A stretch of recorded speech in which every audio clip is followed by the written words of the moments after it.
Some of you are familiar with the Christian Chronicle. It is a newspaper, news magazine produced by and for Churches of Christ in the United States.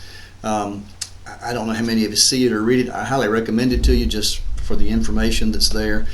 Usually it's church events and activities, but there also are editorials and information that's provided that can be of great value in some other ways. In 2008, the Christian Chronicle ran a series of stories, concluding a series rather of stories that they ran throughout 2007 about church growth and how to counter the church decline that Flavel Yakeley and others were seeing in Churches of Christ. They, in doing that, came up with a list of suggestions that grew out of their interviews and their exploration of how to do that. So I want to share those suggestions with you, let you think about those, and get your response to those, see what you think. So here they are. I'm going to give you the condensed version of these. I'll share them as we go along. The suggestions, number one, were if we hope to grow, we must become more diverse if we are to reach our new culture. American culture is more diverse, a lot more nationalities, a lot more religious backgrounds. Those of us who have spent our entire lives in the Bible Belt South have a bit of learning and growing to do to learn how to interact with people who think differently and have experienced different things. In our particular community, it's probably of some significance to us.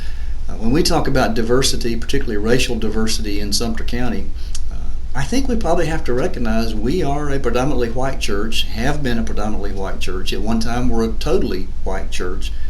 But we use the word minority, and we often think of African Americans as the minority. But in Sumter County, we Caucasians, white folks, are the minority.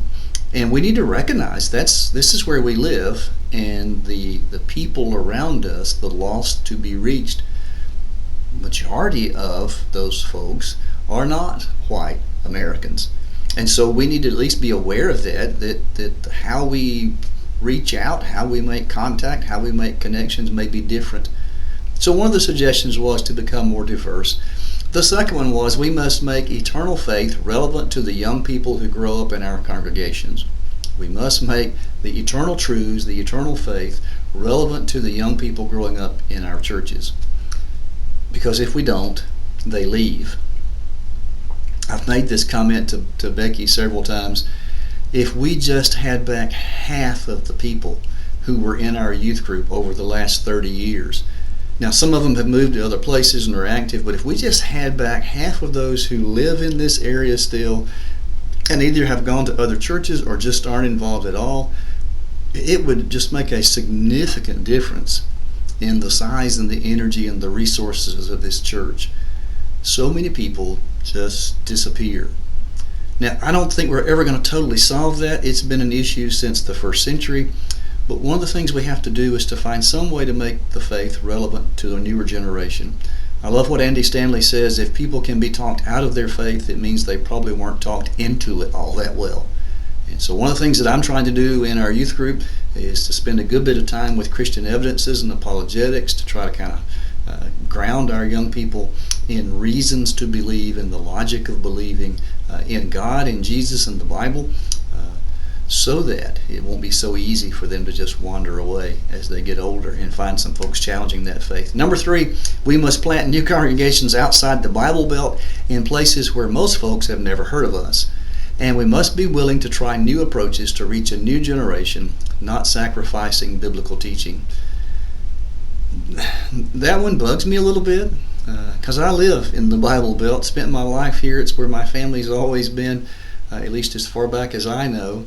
And so I love this area, and I don't really kind of like the idea that you just have to give up and go somewhere else. But I recognize it's places where there hasn't been the same saturation of church and Christian message that may be more open. And so there are places that have been predominantly unchurched areas where people are finding some productivity in reaching new people. But here's a thought as well. While I don't disagree with that, there are about 17,000 people, according to the researchers in this county, who have grown up unchurched, who really aren't in that sense part of the Bible Belt. There may be a whole generation of people right here that some new approaches and new methods might help us connect with. Number 4, most importantly, we must pledge our allegiance anew to our first love. Pledge our allegiance anew to our first love. That sounds a lot like we need to get fired up, that we need to have spiritual fervor, enthusiasm, and zeal, and fan into flame that love that we used to have when we first became Christians. Maybe even just that love or enthusiasm we had back in the first part of this century when the church here was growing and we were seeing new Christians. So maybe that last one is the most important. Without that last one, we're not likely to care much about the others or do much about them. So think about these suggestions. If you'd like, pause the video and back up to make sure you see them on the screen. While you look at them, tell us what you think in the comments. If you disagree, if there's one in particular that jumps out at you, whatever it is, I'd just like to know what your thoughts are about these suggestions on how to generate church growth. Look forward to seeing what you have to say.